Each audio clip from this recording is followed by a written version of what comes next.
नमस्कार। हिंदी साहित्य विषयक व्याख्यानमाला के अंतर्गत आपका पुनः स्वागत है।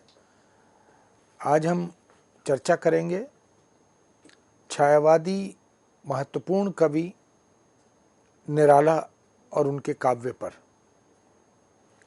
निराला, जैसा कि हम जानते हैं, यथा नाम तथा गुण, सूर्यकांत त्रिपाठी निराला, सूर्य की सी कांति से संपन्न और सृजन में विलक्षण, अतुल्य, अनुपम, ऐसे महान, ऐसे विराट, जुझारू कवि, गद्यकार, पत्रकार निराला और उनके काव्य पर। वास्तव में निराला का काव्य प्रचंड आंधी का सृजनात्मक वेग है। उनकी कविता में एक सृजन धर्मिता और अव्यवस्था के विरुद्ध, अनाचार के विरुद्ध, असमानता के विरुद्ध एक क्रांतिकारी स्वर भी है। इसलिए उन्हें क्रांति दूत निराला के रूप में भी जाना जाता है। वो वास्तव में महाप्राण निराला कहलाते हैं। निराला ने छायावादी कविता के साथ साथ छायावादोत्तर काव्य आंदोलनों में भी अपनी रचनात्मक भूमिका निभाई। अभावों से त्रस्त जीवन में उन्होंने सामाजिक विद्रूपताओं के विरुद्ध मुखर होकर स्वर को बुलंद किया। चाहे वह तोड़ती पत्थर हो या भिक्षुक हो या विधवा हो या सरोज स्मृति, जो उन्होंने अपनी पुत्री की चुनौतियों, संघर्षों और शोषण के विरुद्ध एक बहुत ही अलग तरह की कविता, लंबी कविता लिखी थी। राम की शक्ति पूजा हो, जहां समकालीन उस चुनौतियों को, उन समस्याओं को पूरा कथा, राम कथा के माध्यम से उन्होंने उद्घाटित किया। शक्ति और अन्याय, इनके बीच के द्वंद्व और संघर्ष को उद्घाटित किया। एक तरफ वो जूही की कली जैसी कविता लिखते हैं और दूसरी तरफ वो राम की शक्ति पूजा या पूंजीवादी व्यवस्था के विरुद्ध स्वर बुलंद करने, अबे सुन बे ओ गुलाब, फूल मत गर पाई खुशबू रंगो आब, खून चूसा खाद का तूने अशिष्ट, डाल पर इतरा रहा कैपिटलिस्ट। तो वह जो पूंजीवादी व्यवस्था थी, पूंजीपति समाज था, उसके विरुद्ध भी मुखर होकर वो अपनी बात कहते हैं।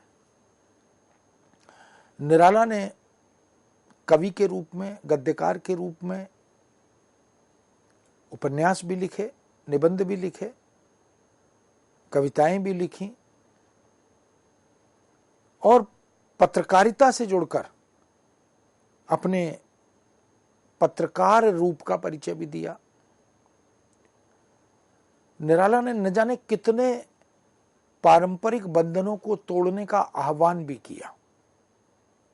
ये साहस किसी भीतर से निष्पाप, निडर रचनाकार के पास ही उपलब्ध होता है। ये निराला की समस्त रचनाओं को देखकर, उनके समस्त साहित्यिक प्रदेय को देखकर, उनके जीवन में आए अनेक ऐसे घटना चक्र जो उन्हें तोड़ने का काम करते हैं, लेकिन वो फिर भी जुझारू रूप में संघर्षशील व्यक्ति और व्यक्तित्व के रूप में उभरते चले जाते हैं। नियति ने, प्रकृति ने उन्हें अनेक स्थलों पर इन चुनौतियों का सामना करने के लिए प्रस्तुत पाया। तोड़ो तोड़ो तोड़ो कारा, पत्थर की निकले फिर गंगा जलधारा। गृह गृह की पार्वती पुनः सत्य सुंदर शिव को संवारती। उर उर की बनो आरती भ्रांतों की निश्चल ध्रुव तारा। आज नहीं है मुझे और कुछ चाह अर्ध विकच इस हृदय कमल में आतु। प्रिय छोड़कर बंधन में छंदों की छोटी राह।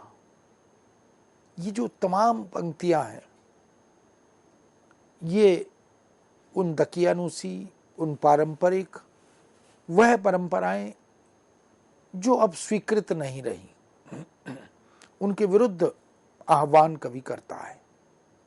एक बार बस और नाच तू श्याम, सामान सभी तैयार। कितने ही हैं असुर चाहिए तुमको हार।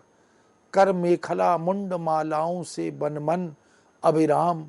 एक बार बस और नाच तू श्यामा। बहने दो रोक टोक से कभी नहीं रुकती है। यौवन की मद की बाढ़ नदी की किसे देख झुकती है। गरज गरज कर वह क्या कहती है। कहने दो अपनी इच्छा से प्रबल वेग से बहने दो। इस तरह हम देख सकते हैं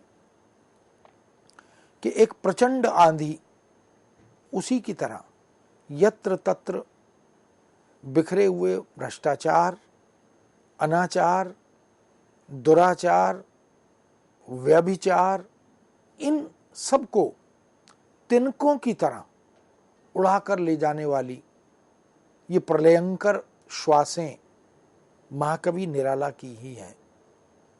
समाज में जिन विद्रूपताओं को देखकर वह मन ही मन आक्रोश प्रकट करते हैं, मुखर हो जाते हैं और इन विद्रूपताओं को आमूल नष्ट करने, उखाड़ फेंकने का संकल्प भी लेते हैं।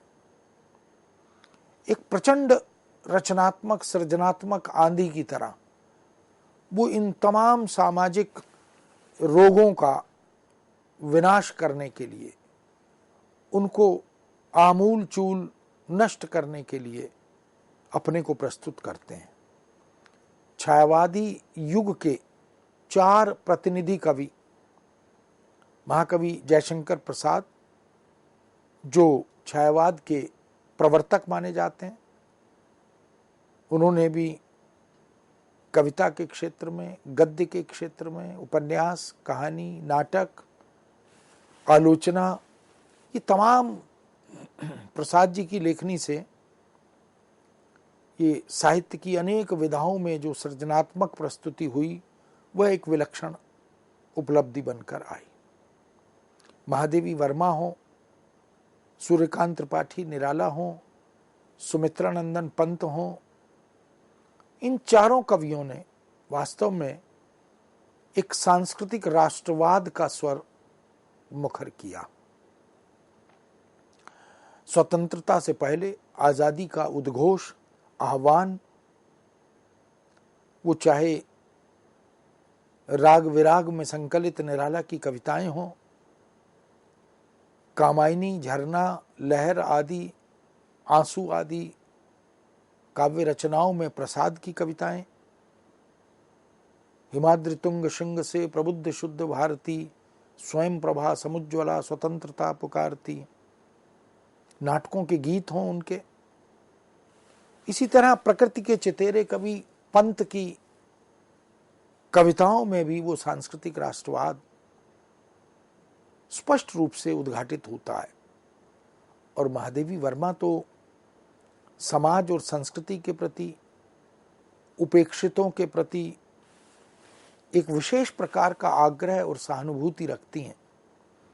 हाशिए पर पड़ा हुआ समाज, उसकी चिंता महादेवी वर्मा को इसलिए नारी चेतना का, स्त्री विमर्श का सही मायनों में अगर रचनात्मक पक्ष देखना हो तो महादेवी की रचनाओं में हम देख सकते हैं। निराला वास्तव में क्रांति दूत थे।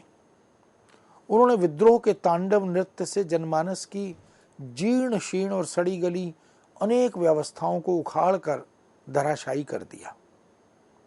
निडर थे, बेबाक थे, इसलिए अपनी पुत्री सरोज के साथ हुए सामाजिक अन्याय को भी वो साहित्य की प्रस्तुति के माध्यम से उद्घाटित करते हैं। एक नव्य सृष्टि के सृजक के रूप में वो हमारे बीच आते हैं। सृजन का बीज वपन वो अनेक रूपों में करते हैं। भारतीय स्वतंत्रता के उद्देश्य से प्रारंभ हुई 1857 की क्रांति, जो कि कुचली गई, उसके कुचल जाने पर भी यह वेग और प्रचंड हुआ। परिणामतः उसे अपने मिशन में सफलता का उपहार मिला, क्योंकि देश आज़ाद हुआ। वह जो बीज 1857 की क्रांति में डाला गया था वह फलित हुआ। उसी क्रांति के बीजों को परंपरा और अतीत के आंचल से छीन लिया, एक अलग भूखंड पर बोने और स्वेद रक्त बिंदुओं से उसको सिंचित करने का सृजनात्मक विद्रोह करने वाला कवि, महाकवि, महामानव, महाप्राण सूर्यकांत त्रिपाठी निराला नाम से जाना गया। क्रांति के स्तर पर अंतर केवल यही रहा कि इस महाप्राण क्रांतिकारी ने परिवार, समाज और राष्ट्र के सामाजिक, आर्थिक, राजनीतिक और साहित्यिक स्तरों पर होने वाले स्वाधीनता संघर्षों की संग्राम भूमि का चयन किया। सन 1918 से प्रारंभ किए गए इस महासंग्राम को वे सन 1961 तक पूरी क्षमता, सामर्थ्य और दायित्व से ललकारते रहे, स्वीकारते रहे और इस महासंग्राम को प्रखर करते रहे। 18 से 1918 जहां छायावाद प्रारंभ होता है और 1961 जहां प्रगतिवाद, प्रयोगवाद, नई कविता आदि अपने उत्कर्ष पर प्रकट होती हैं, प्रस्तुत होती हैं, निराला ने इन अनेक युगों में अपनी सृजन शक्ति और सृजनशीलता का परिचय दिया। भारतवासियों की पराधीनता, उनकी पराधीन मानसिकता, उनकी लुप्त सुप्त हुई सौंदर्य चेतना और सांस्कृतिक बोध को कवि निराला बार बार जागृत करते हैं। क्रांति का सबल प्रहरी बनकर वह अपनी राष्ट्रीय ड्यूटी पर, इस धर्म पर वो सदैव तैनात दिखाई देते हैं। जब कभी अवसर होता है, कविता के माध्यम से, अपने पात्रों और चरित्रों के माध्यम से जो गद्य रचनाओं में उभर कर आते हैं, वो देशवासियों को जगाते हैं।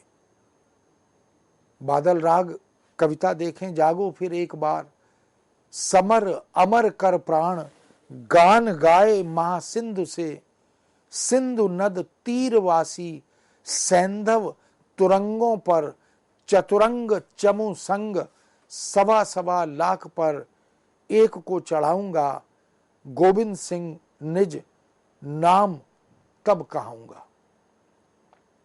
गुरु गोविंद सिंह जो सिखों के दशम गुरु के रूप में भारतीय समाज में उपस्थित होते हैं, अवतरित होते हैं, अपने पिता से जो विरासत मिली थी, उन संस्कारों को, उस राष्ट्र चेतना और राष्ट्रभक्ति को अपने पुत्रों में भी उन्होंने संचरित किया। उनके परिवार का बलिदान इस देश के लिए एक ईश्वरीय अनुकंपा था, उससे हम उऋण नहीं हो सकते। उसी गुरु गोविंद सिंह को एक प्रकार से अपनी श्रद्धांजलि अर्पित करते हुए, क्योंकि ये गुरु गोविंद सिंह का ही स्वप्न था, 1.25 लाख से एक लड़ाऊं तब गुरु गोविंद सिंह नाम कहलाऊं। देश के सोए हुए पौरुष को जगाने की यह यात्रा बहुआयामी थी और बहुत लंबी भी थी। सांस्कृतिक नवजागरण का यही आह्वान अतीत के राष्ट्रबोध और स्वत्व तथा अध्यात्म बोध के सहयोग से एक अप्रतिम कविता, एक अतुल्य कविता का वरदान बन जाता है। महादेवी वर्मा की यह प्रेरक पंक्तियां इस क्रांति दूत के लिए ही लिखी जान पड़ती हैं, जहां वो कहती हैं, दीपक चाहे छोटा हो या बड़ा, सूर्य जब अपना आलोक वहीं कर्तव्य उसे सौंपकर चुपचाप डूब जाता है, तब जल उठना ही उस दीपक का के अस्तित्व की शपथ बन जाता है। जल उठना ही उसका जाने वाले को प्रणाम होता है। सूर्य से जो आलोक, जो दीप्ति, जो ऊर्जा दीपक ग्रहण करता है, फिर वो सूर्य के अस्त होने के बाद उस दायित्व का बखूबी पूरी गंभीरता के साथ निर्वाह करता है। दीपक की तरह जलकर सूर्य के दायित्व को अपने कांधों पर ले लेने वाले जब स्वयं ही आग बन जाएं, तो दायित्व का तादात्म्य स्वाभाविक है। अविस्मरणीय है वह समय जब कृषक और जनजातियों के विद्रोह तथा संगठनों और जन आंदोलनों के स्वर कुरीतियों, अंधविश्वासों और अत्याचारों को खदेड़ देते हैं। स्वामी रामकृष्ण परमहंस, दयानंद सरस्वती, स्वामी विवेकानंद आदि जब इस स्वाधीनता यज्ञ में कुरीतियों की आहुति दे रहे थे, दादा भाई नौरोजी द्वारा दिए गए स्वराज्य शब्द की संकल्पना को लोकमान्य बाल गंगाधर तिलक जब स्वराज्य हमारा जन्म सिद्ध अधिकार है के मंत्र में ढाल रहे थे, वंदे मातरम तथा जनगण मन जैसे गान जब जन्मभूमि के प्रति हमारे दायित्व को जागृत कर रहे थे, महाकवि निराला भी तब इस महायज्ञ में जन्मभूमि वंदना की काव्य आहुतियां डाल रहे थे।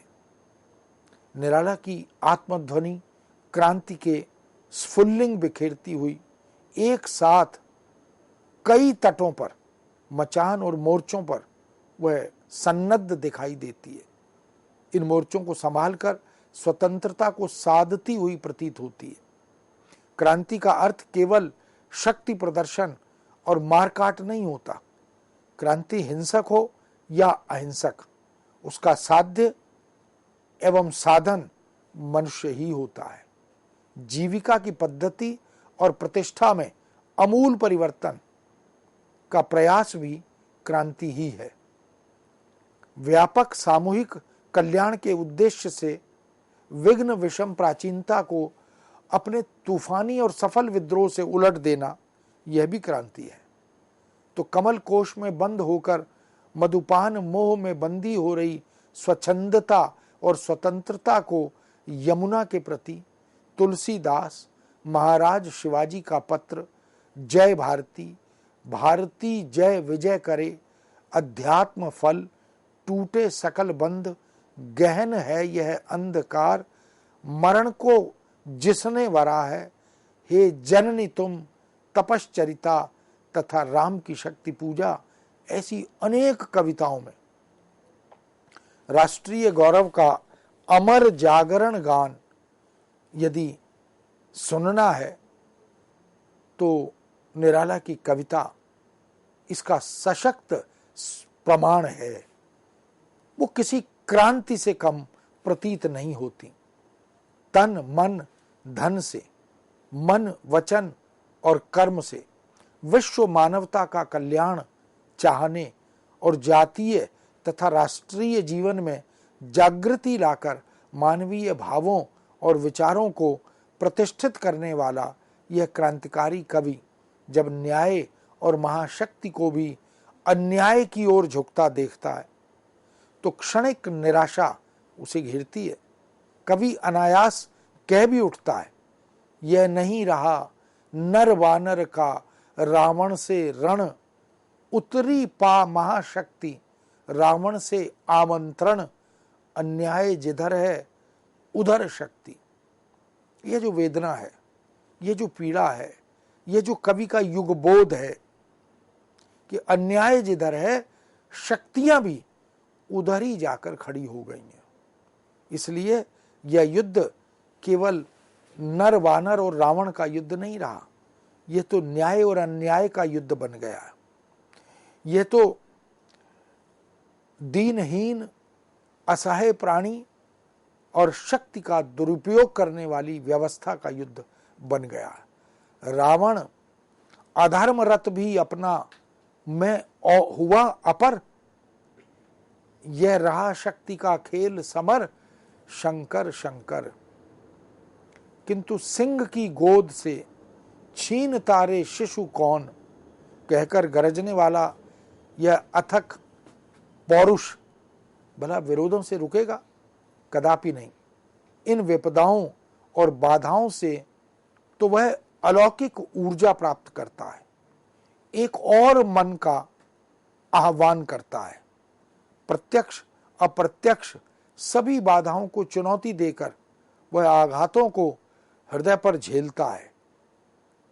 इस सर्व विजयी को तो भीषण अंधकार के पार करते ही प्रकाश की प्राणदा शक्ति सहर्ष और सहज प्राप्त होती है। वह विद्रोह का पुनः संकल्प दोहराता है। निराला का यह संकल्प वास्तव में निराश मन के लिए प्रेरणा है। भारतीय समाज और पूरी मानव संस्कृति के लिए एक मार्ग प्रशस्त करने का आह्वान भी है। वह एक और मन रहा राम का जो न थका। ये जो एक और मन है, यही है जो हताशा निराशा से उन्हें बाहर निकालता है। वह एक और मन रहा राम का जो न थका, जो नहीं जानता दैन्य, नहीं जानता विनय, कर गया भेद वह मायावरण प्राप्त कर जय, बुद्धि के दुर्ग पहुंचा विद्युत शक्ति हत चेतन, राम में जगी स्मृति हुए सजग पा भाव प्रमन। एक ऊर्जा का संचार राम के मन में अनायास होता है। वह अन्याय के साथ खड़ी शक्ति को देखकर कुछ क्षण के लिए विचलित होते हैं, लेकिन फिर से अपनी उस एक और मन की स्वर लहरियों को सुनकर वो पुनः प्रस्तुत होते हैं, पुनर्जागृत होते हैं। भावुकता पर भावज्ञता की विजय का कैसा अद्भुत उदाहरण निराला राम की शक्ति पूजा में प्रस्तुत करते हैं। जीवन के संतुलन के लिए जैसे महाकवि प्रसाद ने हृदय और बुद्धि के समानुपात की युक्ति सुझाई थी, निराला भी भाव और बुद्धि का बराबर सहारा लेकर भगवान राम की ग्लानि, क्षोभ और पीड़ा की बौद्धिक चेतना के लिए विजय का मार्ग प्रशस्त करते हैं। अन्याय, अतिचार और कल्याणकारी असंख्य प्रवृत्तियां राहों में बिखर जाती हैं, पर कवि आत्मविश्वास और साहस के तिनके जोड़कर अपनी अडिग आस्था और अदम्य विद्रोह से उन्हें बुहारता है, क्रांति यज्ञ की आहुति बना देता है। वह पुरुष सिंह की तरह शक्ति धारण करके आराधना का दृढ़ आराधना से उत्तर देता है। यह जो आराधना अन्याय द्वारा की जा रही है, इसका दृढ़ उत्तर दृढ़ आराधना से ही दिया जा सकता है। इसलिए निराला राम की शक्ति पूजा के रूप में आह्वान करते हैं शक्ति का, और फिर एक नई परिकल्पना वह इस पूरी लंबी कविता के माध्यम से प्रस्तुत करते हैं, जिसमें उनका संकल्प है, शुद्ध और निष्पाप मन है, और सामाजिक विद्रूपताओं को पराजित करने का एक संकल्प भी है। राम की शक्ति पूजा में रावण ही ब्रिटिश शासन के अन्याय, अतिचार और अकल्याण का प्रतीक बन जाता है। इसी ब्रिटिश शासन के रावण रूपी अनाचार और जुल्म से मुक्ति पाने और मुक्ति दिलाने वाला राम अदम्य शक्ति से संपन्न भारतीय जनता के साहस का प्रतीक बन जाता है। यही राम निराशा में आशा की तरह कौंधते हैं, अंधेरे और गुलामी के बादलों को अपने अथक मन के बाणों से बेध देते हैं।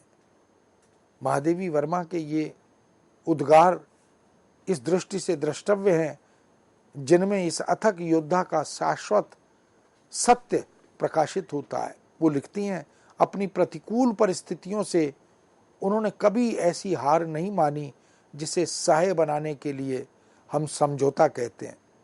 स्वभाव से उन्हें यह निश्चल बोधता मिली है, जो अपने बचाव के प्रयत्न को भी कायरता की संज्ञा देती है। जिन अनुभवों के दर्शन का विष साधारण मनुष्य की आत्मा को मूर्छित करके उसके सारे जीवन को विषाक्त बना देता है, उसी से उन्होंने सतत जागरूकता और मानवता का अमृत प्राप्त किया है। इस तरह निराला की यह क्रांति बहुआयामी है। गहन है यह अंधकार के नारे से साहित्य के क्षेत्र में भी विषय, भाव, भाषा और छंद सभी दिशाओं में उन्होंने विद्रोह का बीज बोया, एक साहित्यिक और भाषिक क्रांति भी पैदा की। इसलिए निराला न केवल रचनाकार हैं, चिंतक हैं, विचारक हैं, समाज दृष्टा हैं, युग बोध से संपन्न पत्रकार हैं। इन सब विशेषताओं के द्वारा हम निराला की रचना धर्मिता को, साहित्यिक प्रदेय को जब देखते हैं तो उनके समक्ष नतमस्तक हो जाते हैं। मित्रों, इस विषय को यहाँ विराम देते हैं, पुनः आपके समक्ष उपस्थित होंगे। आज्ञा दीजिए। नमस्कार।